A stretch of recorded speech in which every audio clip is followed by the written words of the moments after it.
Bonjour à tous, je suis ravie de vous retrouver pour cette deuxième journée du Forum économique breton, en direct du Palais du Grand Large de Saint-Malo. Le temps n'est pas encore avec nous, mais je pense qu'on pourra avoir un peu de soleil durant l'après-midi. Bonjour à tous et bonjour Cathy Lesage. Nous allons Bonjour. parler. Vous êtes aujourd'hui accompagnée de Rachid Nejar du Pool. Bonjour. Oui, bonjour. Parce qu'aujourd'hui, nous allons parler start-up et bien sûr start-up bretonne. En effet, la région abrite de nombreux talents de la tech, parmi eux Cathy Lesage. Vous êtes à la tête d'une start-up de cybersécurité rennaise, qui puisait. Une femme à la tête d'une start-up de cybersécurité et qui puisait en Bretagne, c'est pas très commun. Racontez-nous un peu comment vous avez débarqué. Oui, effectivement. Donc, j'ai créé avec mon directeur technique et mon associé, Anthony David, Rubicat, et nous sommes un éditeur spécialisé dans la traçabilité numérique, qui fait partie effectivement de la cybersécurité. Donc, on a créé l'entreprise en 2014, on a 6 ans maintenant. Et c'est vrai que dès le début, on a eu la chance d'être accompagné par le pool qui s'appelait à l'époque Rennes Atalante. Mhm. Je vais revenir un petit peu plus sur notre parcours à nous. Sur votre histoire, Voilà. voilà exactement comment vous en êtes arrivé à fonder une start-up dans la cybersécurité.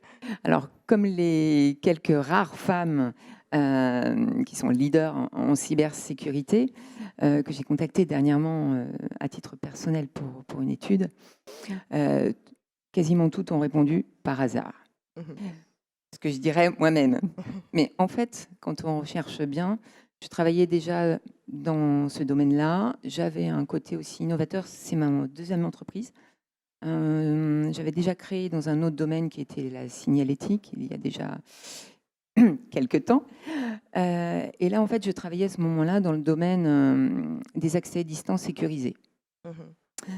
Et, en fait, on était deux à se poser la question de, euh, de l'opportunité de mettre en place une solution complètement autonome qui pourrait permettre de savoir non seulement qui s'est connecté où, quand, comment, mais de savoir exactement ce qui s'était passé pendant ces connexions. Et donc, l'idée a été de créer cette solution qu'on appelle un portail fédérateur pour les accès sensibles au système d'information, Mhm. donc qui permet de contrôler, de tracer et d'enregistrer les connexions dites sensibles au système d'information. Alors, qu'est-ce qu'on appelle une connexion sensible faite par ce qu'on appelle un compte à privilège. En fait, un compte à privilège, ça peut être aussi bien un télémainteneur Mhm. qui est hors de l'entreprise et qui accède au système d'information de l'entreprise. D'accord. Et est-ce que c'est le système blockchain ou Non, pas du tout? c'est encore différent. En fait, c'est ce qu'on appelle une solution de PAM ou solution de type bastion, c'est-à-dire gestion des comptes à privilèges. Mhm. Donc, ce fameux télémainteneur, par exemple, quand il vient se connecter à votre SI, Mhm. vous avez besoin de savoir, bien sûr, quand est-ce qu'il va se connecter. Vous allez vouloir contrôler ce à quoi vous allez lui donner accès. Mais en plus, vous allez vouloir pouvoir voir en temps réel ou ultérieurement, s'il y a eu un incident, ce qui a été fait. Et ce qui a été consulté, j'imagine. Exactement. Mhm. Donc là, vous voyez tout, un peu comme une vidéo. Mhm. Vous allez revoir exactement ce qu'il a fait, le clic de souris, tout. Mais les comptes à privilèges, ça peut être aussi en interne, un administrateur qui a accès à des serveurs qui peuvent être critiques pour l'entreprise. Mhm. Et dans ce cas-là, de la même manière, surtout en cas d'incident, on va vouloir pouvoir revoir son intervention. Alors, comme vous l'avez compris, en fait, cette problématique, elle s'adresse à tout secteur d'activité. Oui. Elle est vraiment transverse. Si bien que nos clients sont aussi bien dans le domaine hospitalier, par exemple, tout près d'ici, l'hôpital, par exemple, dispose déjà de notre solution. Les hôpitaux, on en a sur toute la France, hein. Ça peut Mhm. être Paris, ça peut être Vichy, CHU de Et vous Montpellier, travaillez Nîmes, enfin etc. seulement en Bretagne ou aussi avec d'autres régions Non, non, non, non. Donc, effectivement, au niveau des hôpitaux que je vous cite, il y a par exemple, puisqu'il accepte d'être cité en cybersécurité, c'est un petit peu difficile Bah oui, de c'est donner ça. les noms des clients, mais ceux-là ont accepté. Donc, ça peut être effectivement à Montpellier, le CHU de Nîmes, ça peut être aussi à Vichy et en Bretagne, bien sûr. D'accord. Votre start-up, vous l'avez dit, a été fondée il y a 6 ans. Ouais. De quel accompagnement avez-vous pu, quel soutien avez-vous pu avoir aujourd'hui, bah, notamment en Bretagne? Alors juste pour terminer sur, le type de clients que nous avons, Oui, bien sûr. puisqu'après je vous parlerai aussi peut-être de nos projets. Mmh. Donc nos clients sont, je vous disais, sur toute la France effectivement, mais quand je vous dis sur la France, ça va jusqu'à Tahiti, Ah puisque d'accord. notre solution, elle est téléinstallable. Mmh. Donc ça va à Tahiti, mais ça va aussi, ça peut aller aussi jusqu'au Maroc, par exemple, ou au Mexique. Ce sont des exemples, mais je vous disais tout à l'heure que tous les secteurs sont concernés. Ça veut dire que, par exemple, on a aussi des administrations, on a un ministère qui utilise notre solution, on a aussi SHV, par exemple, énergie, Mmh. SRM, une filiale de Primagaz qui utilise aussi notre solution. Donc c'est pour Donc vous collaborez avec de grands groupes, désormais? aussi, OK, aussi. très bien. Effectivement. Alors, l'accompagnement du pool, on l'a eu dès le début. C'est-à-dire que quand on a eu l'idée, euh, on a été dirigé, puisque notre idée était innovante, on a été dirigé vers le pool. Voilà. Effectivement, là, donc on a été accompagné pour l'aspect juridique, puisque c'était en 2013 et qu'on a commencé en fait à créer notre logiciel avant même de créer l'entreprise. Et donc Rachid Néjar, vous intervenez sur, la partie juridique seulement ou sur d'autres, Alors, aspects? la partie juridique est un sujet, hein, dès qu'on crée l'entreprise, typiquement, sur la constitution de l'entreprise, sur la gestion des contrats aussi avec les clients. Mais ce n'est pas le seul sujet. En fait, on aborde le projet d'entreprise avec l'entrepreneur sur toutes les dimensions clés sur lesquelles il est important à la fois d'identifier et d'anticiper les besoins. L'objectif étant d'aider l'entrepreneur à y voir plus clair sur la faisabilité de son projet, tout d'abord, et puis également anticiper les difficultés qu'il va pouvoir rencontrer, puisque on le sait, hein, entre ce qu'on prévoit dans un business plan avant de lancer l'entreprise, hein, Cathy, tu Tout le à sais fait. bien, Ah oui, c'est certain. et ce qui se passe dans la vraie vie quand on lance et qu'on développe l'entreprise, ben, il y a bien évidemment des écarts. Et ce qui caractérise, je dirais, l'accompagnement du pool, c'est vraiment la notion de relation durable avec l'entrepreneur. Mmh. Cathy le disait, on a été là dès le démarrage en fait du projet. Je Donc, crois que excusez-moi, Cathy est venue vous voir et ouais, tout à fait. Ouais. comment déjà, c'est vous qui avez pris contact avec le pool?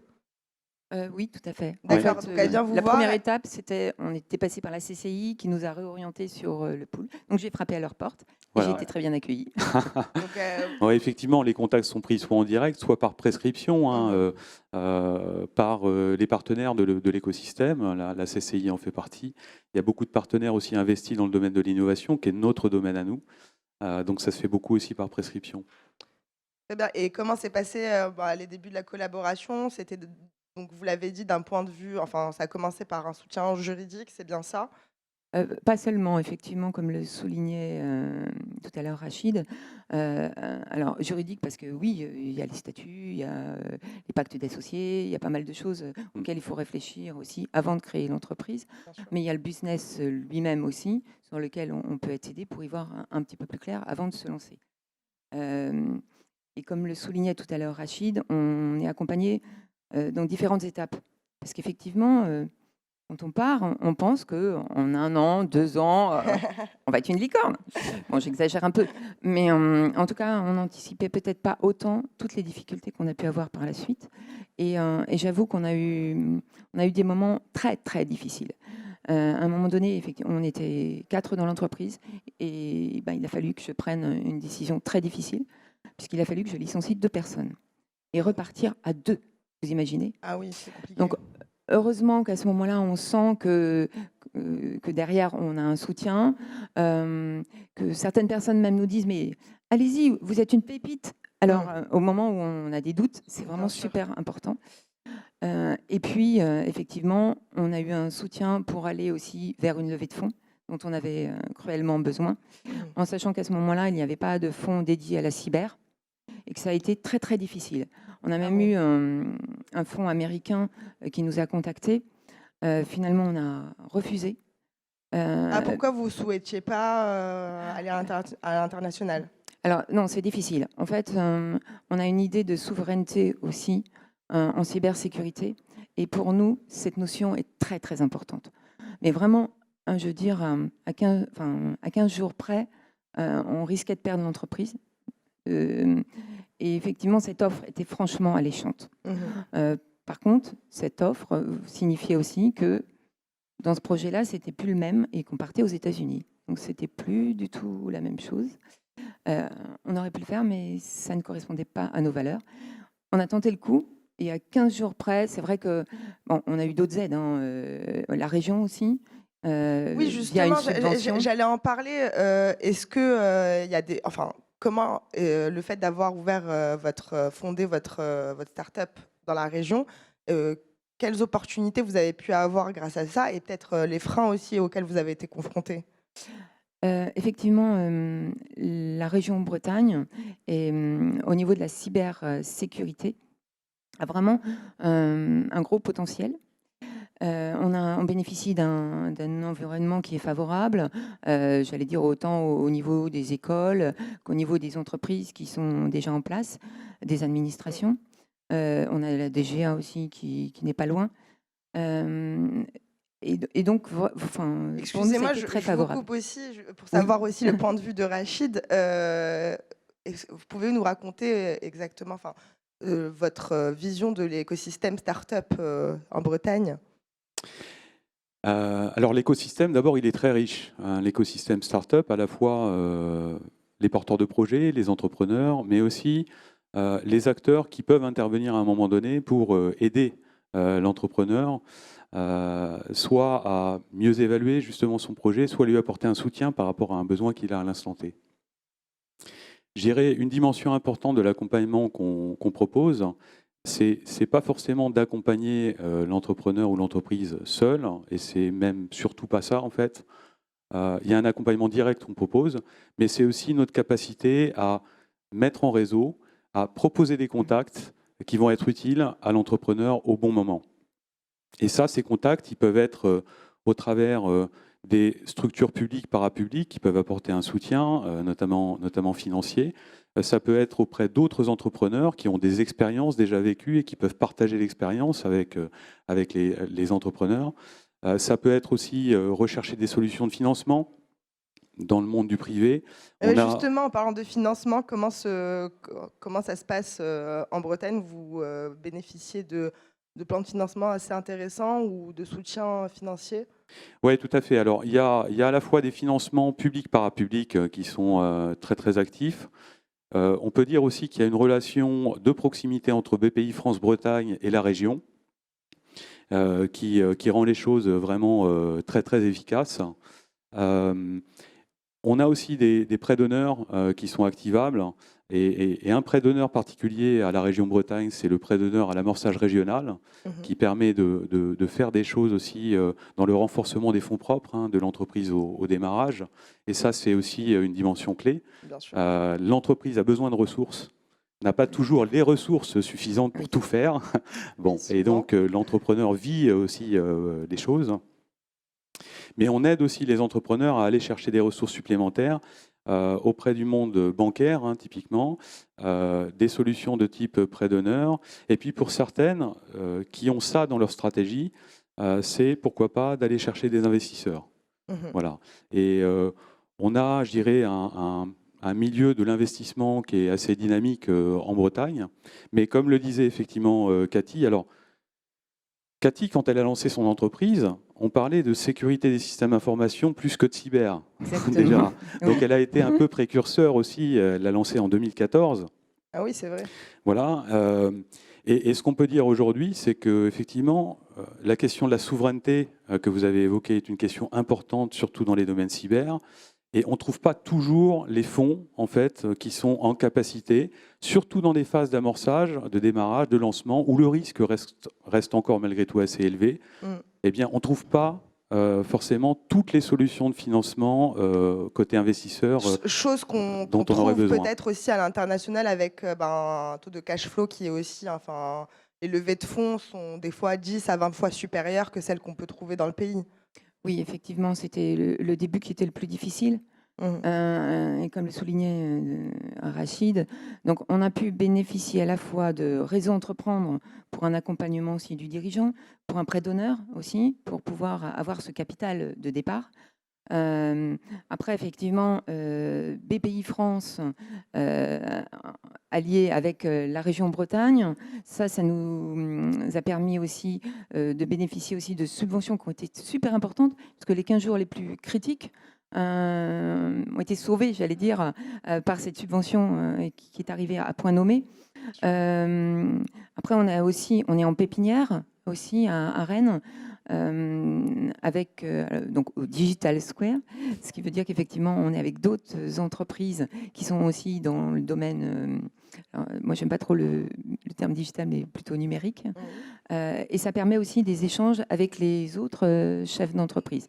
Donc là pour la pépinière d'entreprise c'est via Rennes Métropole par exemple. Donc tous ces acteurs ensemble font qu'il y a vraiment un réel écosystème start-up qui se crée, un vivier. Et donc, nous.